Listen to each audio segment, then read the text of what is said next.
안녕하십니까. 맨눈으로 세상의 흐름을 읽어드리는 와이타임스 정세 분석의 추복일입니다. 미국이 독해졌습니다. 러시아의 푸틴 대통령을 향해 쓰는 용어들이 달라졌기 때문에 그렇습니다.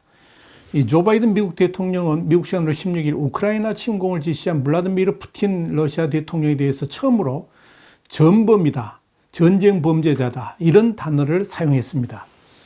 이건 미국 행정부가 그동안에 이 러시아의 우크라이나 침공, 특히 이 우크라이나 민간인을 향한 잇따른 공격이 있었음에도 전쟁 범죄 행위라고 규정하지는 않았었는데 이날 드디어 푸틴을 지목하면서 전범이라는 단어를 사용하게 된 겁니다. 이 AP통신에 따르면 이 바이든 대통령이 이날 백악관에서 개최한 한 행사를 끝낸 다음에 행사장을 떠나면서 푸틴 대통령을 가리켜서 그는 전범이라고 생각한다 이렇게 분명히 이야기를 했습니다. 이 바이든 대통령이 이런 발언이 나오니까 CNN은 즉각 이 전범 규정에 신중했던 행정부가 태도를 바꾼 걸 의미한다 이렇게 보도를 했고요. 이 AP통신은 우크라이나 침공 후에 미 당국자가 푸틴 대통령과 러시아의 행동에 대해서 내놓은 가장 강력한 규탄이다 이렇게 정의를 했습니다. 실제로 바이든 대통령은 앞서 이 우크라이나에 또다시 대규모 지원을 약속하면서 이 러시아군이 병원을 공격하고 의사를 인질로 잡고 있다고 비판하긴 했지만 러시아의 이런 행위가 전쟁 범죄에 해당된다는 말은 하지를 않아 왔었습니다. 백악관도 기자들이 푸틴의 전쟁 범죄 행위에 대해서 질문을 하면 전범이라는 단어가 검토를 필요로 하는 법률적 용어라 그러면서 이 푸틴 대통령의 행위를 전쟁 범죄로 규정하는데 머뭇거리는 태도를 보여왔었습니다. 그런데 이 우크라이나 정부는 이미 러시아의 침공과 관련한 이 러시아군의 민간인 살상 행위 자체가 전쟁 범죄에 해당된다고 주장을 해왔었죠. 또 마리오폴의 산부인과와 어린이 병원이 당한 공습에 대해서도 명확한 전쟁 범죄라고 규정을 했었습니다. 이 사고로 어린이를 포함한 3명이 숨지고 직원과 환자 17명이 다쳤었습니다. 그런데 바이든 대통령이 직접 푸틴에 의한 우크라이나 침공 사태를 지적하면서 푸틴을 전범이라고 구체적으로 명시했다는 것은 그야말로 아주 중요한 의미가 있다 이렇게 볼 수 있습니다. 이에 대해서 젠샤크 백악관 대변인은 언론 브리핑에서 대통령의 발언은 자명하다 그러면서 그는 진심에서 또 그가 TV를 통해 본 것을 토대로 얘기하는 것이다 이렇게 밝혔습니다. 젠샤크 백악관 대변인은 이어서 독재자의 야만적이고 끔찍한 행위가 민간인의 생명을 위협해 앗아가고 있고 또 임신한 여성과 언론인에게 영향을 미치고 있다 그러면서 바이든 대통령은 기자의 직접적인 질문에 답한 것이다 이렇게 말을 했습니다. 젠샤크 대변인은 그러면서 푸틴 대통령을 전범으로 지정하는 문제에 관해서 국무부가 법적 절차를 진행 중이다 이렇게 설명을 했습니다. 바이든 대통령의 푸틴에 대한 전범 지목 발언이 나오기 전에도 이런 흐름은 예상되어 왔었습니다. 카말라 하리스 부통령은 지난주 유럽을 방문한 자리에서 민간인에 대한 고의적 공격은 이 전쟁 범죄다 그러면서 러시아 조사를 찬성한다 이런 입장을 밝힌 바 있었습니다. 또한 토니 블링컨 국무장관도 한 인터뷰에서 러시아가 고의로 민간인과 언론인을 겨냥했는지 조사 중이라 그러면서 고의라면 전쟁 범죄에 해당할 것이다 이렇게 말을 한 바 있습니다. 미국 행정부와는 별개로 미국 상원은 미국 시간으로 15일 만장일치로 푸틴 러시아 대통령을 전쟁 범죄인 그러니까 전범으로 규탄하는 결의안을 통과시켰습니다. 로이터 통신에 따르면 이번 결의안은 공화당 소속의 린지 그레이엄 상원의원이 발의를 했고요. 양당 상원의원들의 지지를 받았습니다. 결의안에는 이 우크라이나 내에 전쟁 범죄에 대한 조사에 착수하기로 한 국제형사재판소 그러니까 ICC의 결정을 지지하는 동시에 이 푸틴 대통령의 전쟁 범죄 관련성을 조사하는 것을 지지하는 내용도 포함됐습니다. 척 슈머 민주당 상원 원내대표는 연설에서 푸틴 대통령은 우크라이나 국민에 대한 잔혹한 행위의 책임을 피할 수 없다 이렇게 강조를 했습니다. 앞서 보리스 존슨 영국 총리는 우크라이나를 침공한 푸틴 대통령의 행위는 전쟁 범죄에 해당한다고 말을 한 바 있습니다. 캐나다도 국제형사재판소 그러니까 ICC에 러시아의 전쟁 범죄 문제를 조사하라고 촉구하겠다. 이런 입장을 밝혔었습니다. 자, 그런데 이런 와중에 독일 공영방송인 ZDF가 15일 우크라이나 자원봉사자가 수도 키우 인근의 고속도로를 감시하기 위해서 촬영한 드론 영상 일부를 입수해서 공개를 했는데, 이 영상에는 러시아군이 두 손을 들면서 항복 의사를 밝혔는데 그 민간인을 살해하는 장면이 담겨 있어가지고 충격을 줬습니다. 민간인, 특히 항복 의사를 표현한 사람에 대한 공격은 제네바 협약에 따라서 금지된 전쟁 범죄입니다. 이 ZDF는 해당 영상이 지난 7일 오후 2시 16분 키이우 서쪽의 E40 고속도로에서 촬영됐다라고 보도를 했습니다. 이뿐 아닙니다. 러시아군은 이 대피하는 민간인 행렬까지 무자비하게 공격하는 일도 비일비재하게 일어나고 있습니다. 심지어 마리우폴에서는 러시아군의 민간인 지역에 대한 폭격 때문에 2,500여 명이 숨지는 일까지 발생했습니다. 이 모두 엄연히 전쟁 범죄에 해당됩니다. 그렇다면 이 바이든 대통령은 왜 이렇게 러시아의 푸틴 대통령을 전범이라고 지목하게 됐을까요?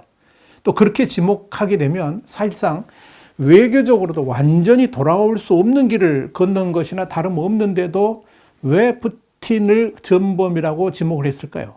이미 바이든의 이런 발언에 대해서 러시아의 반발은 대단합니다. 바이든 대통령이 이런 발언 직후에 드미트리 페스코프 러시아 대통령 대변인은 즉각 오히려 바이든이 전범이다 그러면서 그는 폭탄으로 전 세계 수십만 명의 목숨을 앗아간 국가 원수다, 이렇게 반발했습니다. 그러한 사람이 푸틴 대통령을 향해서 그렇게 발언한 것을 용납할 수 없다, 그렇게 말한 겁니다. 그런데요, 중요한 것은 이 우크라이나에 대한 러시아의 침공 사건은 바이든 대통령이 푸틴을 전범으로 규정하기 전과 후로 완전히 나눠질 수 있다는 것을 기억해야 됩니다.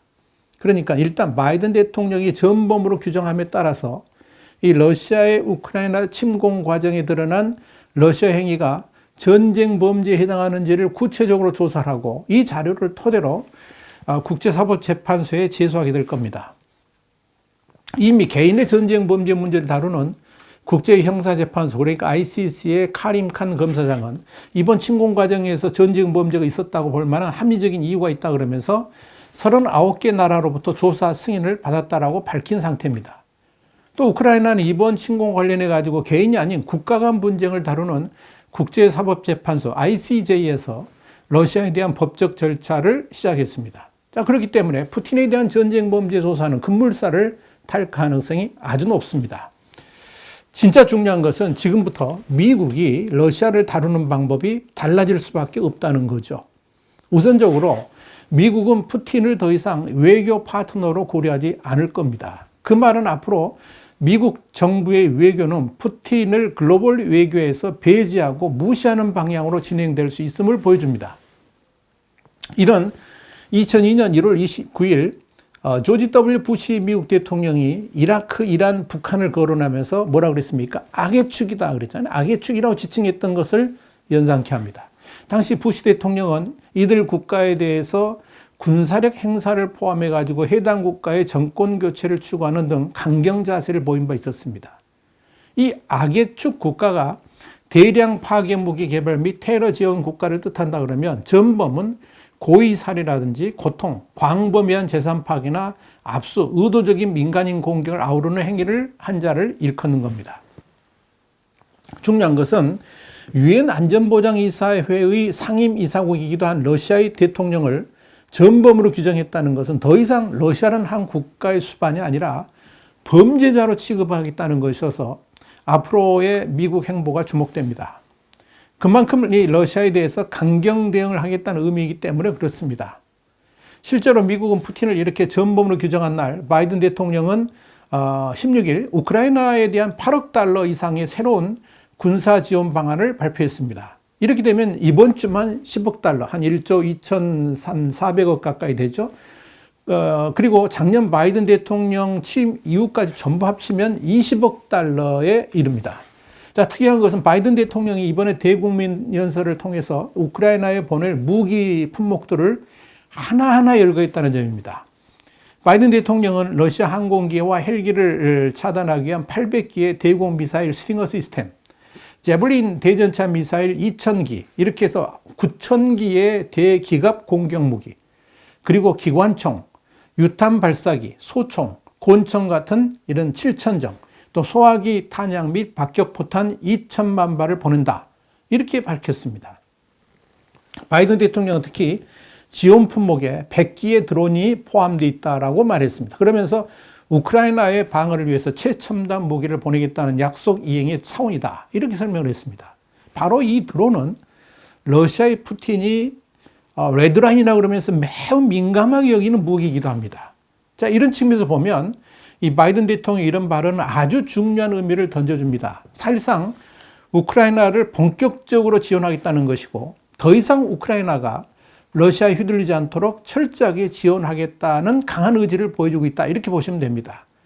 그러면서 미국의 제이크 설리번 국가안보보좌관은 미국 시간으로 16일 니콜라이 파트루셰프 러시아 국가안보회의 서기하고 전화통화를 했는데요.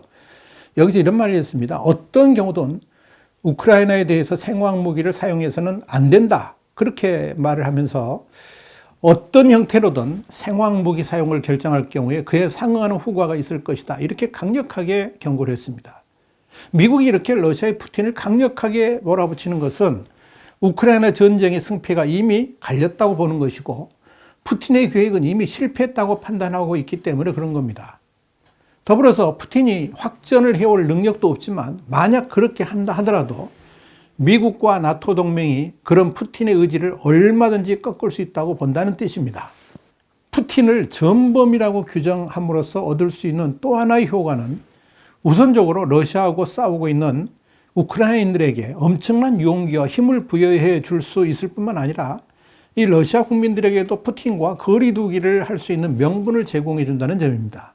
특히 푸틴이 전범으로 규정되면서 푸틴의 조력자들 역시 동요하게 되는 그런 효과를 노릴 수가 있을 겁니다.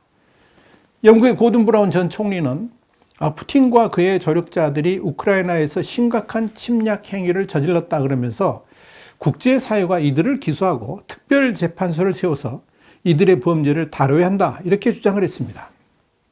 결국 푸틴을 전범으로 규정을 하고 이들을 ICC에 회부하려는 움직임을 보이는 것만으로도 푸틴과 그의 조력자들에게 잔혹한 범죄를 저지르면 법의 심판과 처벌을 면치 못한다 하는 경고를 줄 수 있습니다.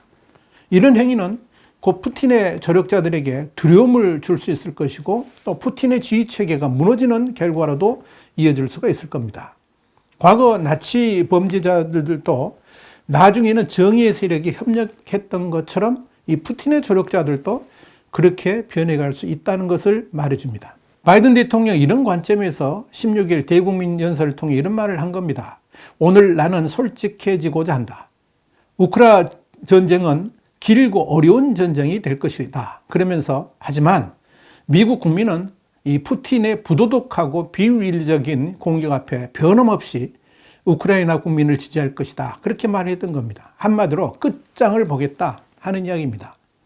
바이든 대통령이 이어서 동맹 파트너와 함께 우리는 푸틴의 허물어지는 경제에 계속 압박을 가하고 그를 국제 무대에서 고립시킬 것이다 그랬습니다. 그러면서 그게 우리의 목표다. 푸틴이 값을 치르게 하고 그의 입지를 약화시켜야 된다. 이렇게 말을 했습니다.